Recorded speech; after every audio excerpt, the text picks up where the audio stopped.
নমস্কার বন্ধুরা, fresher job Bangla YouTube চ্যানেলে তোমাদের প্রত্যেককে স্বাগত। যুব শক্তি প্রকল্পের ৩,০০০ টাকা কবে ঢুকবে এই নিয়ে তোমরা চিন্তিত রয়েছো। তো তোমাদের জন্য বড় আপডেট নিয়ে চলে এলাম। যুব শক্তি প্রকল্পের টাকা কবে ঢুকবে, কারা টাকা পাবে, কারা টাকা পাবে না, দেখো কারা টাকা পাবে না এই নিয়ে কিন্তু আপডেট রয়েছে। তোমরা শেষ অবধি ভিডিওটিকে দেখো এবং কবে থেকে টাকা দেওয়া হবে, নতুন করে ফর্ম ফিল আপ করতে হবে কি হবে না, এবং কিভাবে ফর্ম ফিল আপ করতে হবে, প্রত্যেককে কি ফর্ম ফিল আপ করতে হবে, সমস্ত কিছুই আজকের এই ভিডিওতে বলা থাকবে। তোমরা ভিডিওটিকে শেষ পর্যন্ত দেখো। ভিডিওটি শুরু করবার আগে প্রত্যেককে বলবো, তোমরা চ্যানেলে যারা নতুন রয়েছো তোমরা প্রত্যেকে এই চ্যানেলটিকে সাবস্ক্রাইব করে প্রত্যেকে ভিডিওটিকে লাইক করে দিও।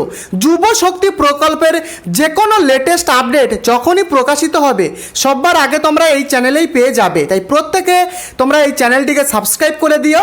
তো দেখো, বিভিন্ন জায়গায় শোনা যাচ্ছে যে তোমাদের এমপ্লয়মেন্ট এক্সচেঞ্জ কার্ড করতে হবে, এরকমটাই কিন্তু শোনা যাচ্ছে এবং অনেক ইউটিউব চ্যানেলে কিন্তু বলা হচ্ছে যে এই যে এমপ্লয়মেন্ট এক্সচেঞ্জ কার্ড সেটাকে কিন্তু তোমাদের আগে থেকে করে রাখতে হবে। তবে এই বিষয়ে কিন্তু কোনো রকম সরকারি অফিসিয়াল কোনো নোটিফিকেশান কিন্তু প্রকাশিত হয়নি। তো এই সমস্ত আপডেটগুলো কিন্তু ভুল আমার যেটা মনে হয়, কারণ এমপ্লয়মেন্ট এক্সচেঞ্জ কার্ড করতে হবে কি হবে না সেটা সরকারি পক্ষ থেকে এখনও পর্যন্ত ডিক্লেয়ার করা হয়নি। তবে যদি ডিক্লেয়ার করা হয় এই বিষয়ে আমি ভিডিও আনবো, তাই প্রত্যেকে চ্যানেলটিকে তোমরা সাবস্ক্রাইব করে রাখো। এই এমপ্লয়মেন্ট এক্সচেঞ্জ কার্ড নিয়ে তোমরা অনেকেই আমাকে প্রশ্ন করছিলে, তো এই ব্যাপারটা তোমাদেরকে আশা করি আমি বোঝাতে পারলাম। তো দেখো, কারা ৩,০০০ টাকা প্রকল্পের পাবে এই যুব শক্তির। তো দেখো, এখানে কিন্তু প্রায় তোমরা সবাই জানো যে আগের যে যুব সাথীর প্রায় ৫৫ লক্ষ উপভোক্তার যে অ্যাকাউন্ট সেগুলোকে কিন্তু ভারতীয় জনতা পার্টির সরকার তারা কিন্তু আবারও রিভেরিফিকেশান করছে। কারণ এমনটা দেখা গেছে যারা 10 পাস না হয়েও শুধুমাত্র 4 পাস হয়ে টাকা পাচ্ছে, এরকমটাই কিন্তু খবর রয়েছে।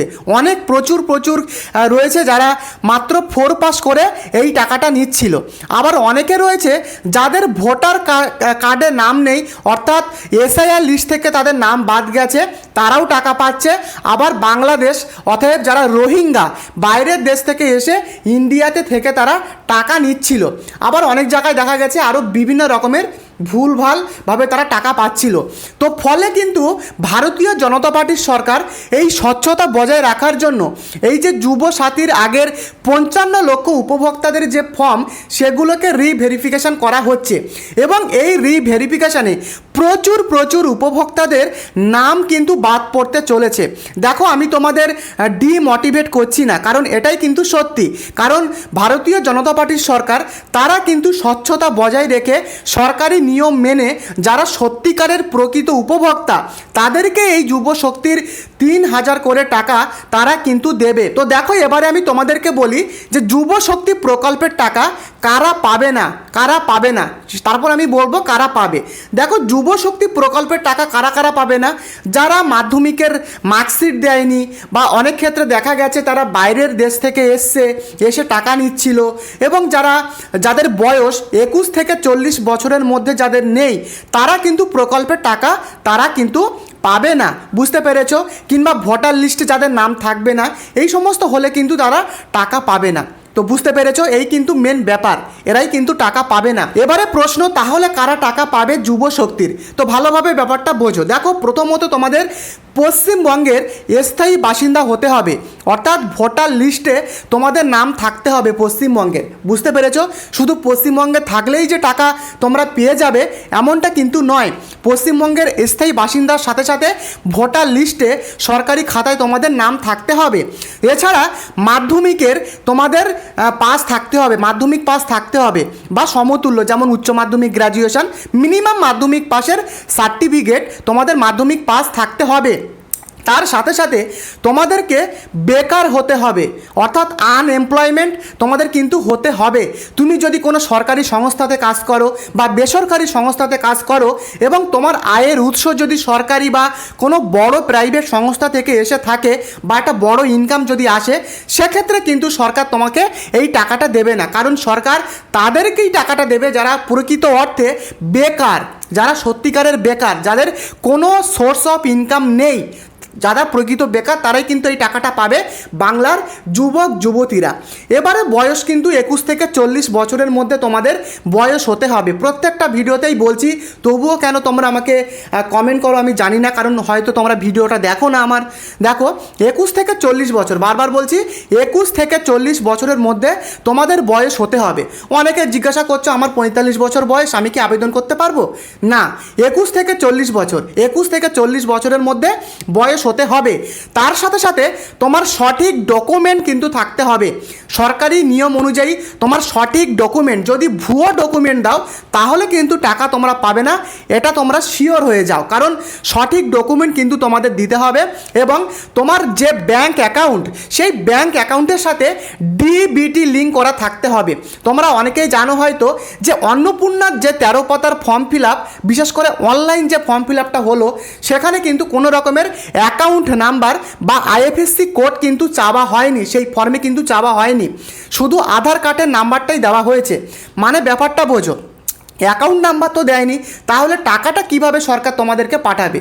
এটাই কিন্তু মেন ব্যাপার। কারণ আধার কার্ডের যে নাম্বারটা সেই অন্নপূর্ণা ভাণ্ডারের অনলাইন ফর্ম ফিল আপের সময় দেওয়া হয়েছে, সেই আধার কার্ডের সাথে যে ব্যাংক অ্যাকাউন্ট লিঙ্ক করা রয়েছে, যেটাকে ডিবিটি বলে, সেই টাকাটা কিন্তু এই আধার নাম্বারের ব্যাংকের লিঙ্ক অনুযায়ী কিন্তু টাকাটা ব্যাংক অ্যাকাউন্টে ঢুকবে। তো বুঝতে পেরেছ? অতএব ডিবিটি এটা কিন্তু খুবই ইম্পর্ট্যান্ট এবং ম্যান্ডেটারি। ডিবিটি না করা থাকলে কোনো প্রকল্পের টাকাই তুমি পাবে না। ডিরেক্ট বেনিফিট ট্রান্সফার বা ডিবিটি লিঙ্ক তোমার অনিবার্য ব্যাংক অ্যাকাউন্টের সাথে তোমাদের কিন্তু থাকতে হবে। ইতিমধ্যে তোমরা জেনে গেছো পশ্চিমবঙ্গের 55 লক্ষ উপভোক্তাদের বা আগের যে যুবসাথীর যে অ্যাকাউন্ট, সেগুলোকে ভেরিফিকেশন করছে, কারণ প্রচুর ভুয়ো উপভোক্তা তারা কিন্তু সরকারি টাকা নিচ্ছিল। ফলে কিন্তু এটা আর হবে না। যুব শক্তির টাকা যারা সঠিক জেনুইন উপভোক্তা তারাই কিন্তু এই টাকা পাবে। বুঝতে পেরেছো? এবারে প্রশ্ন, নতুন করে কি ফর্ম ফিল আপ করতে হবে?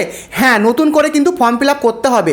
তুমি যদি আগের যুবসাথীর টাকা পেয়েও থাকো এবং তুমি যদি নতুন আবেদনও করো, সেক্ষেত্রেও তোমাদের প্রত্যেককে ফর্ম ফিল আপ করতে হবে, এমনটা কিন্তু আমার যেটা মনে হয়। কারণ সরকারিভাবে এখনও নোটিশ আসেনি, তবে অন্নপূর্ণা ভাণ্ডার প্রকল্পে দেখা গেছে, তোমরা সবাই দেখেছো যে যারা আগে লক্ষ্মীর ভাণ্ডার পেতো তাদেরকেও ফিল আপ করতে হয়েছে, যারা টাকা পায়নি বা নতুনভাবে আবেদন করছে তাদেরকেও ফিল আপ করতে হয়েছে। তো এটা কিন্তু আমার ব্যক্তিগত মতামত, তোমাদের কিন্তু প্রত্যেককে ফর্ম ফিল আপ করতে হতে পারে। তো সরকার যদি পরে বলে ফর্ম ফিল আপ যদি করে, তখন কিন্তু আমি সেই আপডেট আমার চ্যানেলে আনবো। তাই প্রত্যেকে চ্যানেলটিকে তোমরা সাবস্ক্রাইব করে দিও। তো কিভাবে ফর্ম ফিল আপ করবে? দেখো, তোমাদের অফলাইনে ফর্ম ফিল আপ হতে পারে, আবার অনলাইনেও ফর্ম ফিল আপ হতে পারে। তো যখনই ফর্ম ফিল আপ ছাড়বে সরকার থেকে, সাথে সাথে কিন্তু আমি সেই অফলাইন এবং অনলাইনের ফর্ম ফিল আপ ভিডিও সেটা কিন্তু আমি আনবো। তাই প্রত্যেকে চ্যানেলটিকে তোমরা সাবস্ক্রাইব করে দিও।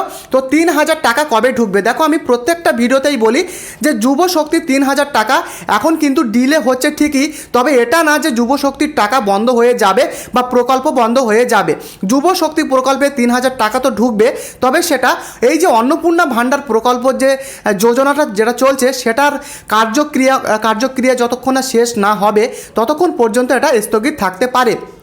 তবে যখন তখন সরকারি পক্ষ থেকে কিন্তু এই যুব শক্তির যে টাকা বা ফর্ম ফিল আপ কবে ঢুকবে তার কিন্তু বড় আপডেট চলে আসবে। তাই সাথে সাথে কিন্তু আমি তখন তার আপডেট আমার চ্যানেলে দিয়ে দেবো। তাই প্রত্যেককে বলবো তোমরা চ্যানেলটিকে অবশ্যই একটি সাবস্ক্রাইব করে ভিডিওটিকে প্রত্যেকে লাইক করে দিও, কারণ এই চ্যানেলে সবার আগে যুব শক্তির লেটেস্ট আপডেট সবার আগে দেওয়া হয়। তাই প্রত্যেকে চ্যানেলটিকে সাবস্ক্রাইব করে দিও, ভিডিওটিকে লাইক করে এই ভিডিওটিকে তোমাদের বন্ধু বান্ধবদের সাথে শেয়ার করতে ভুলো না। বুঝতে পেরেছো? দেখা হচ্ছে পরবর্তী আপডেটে।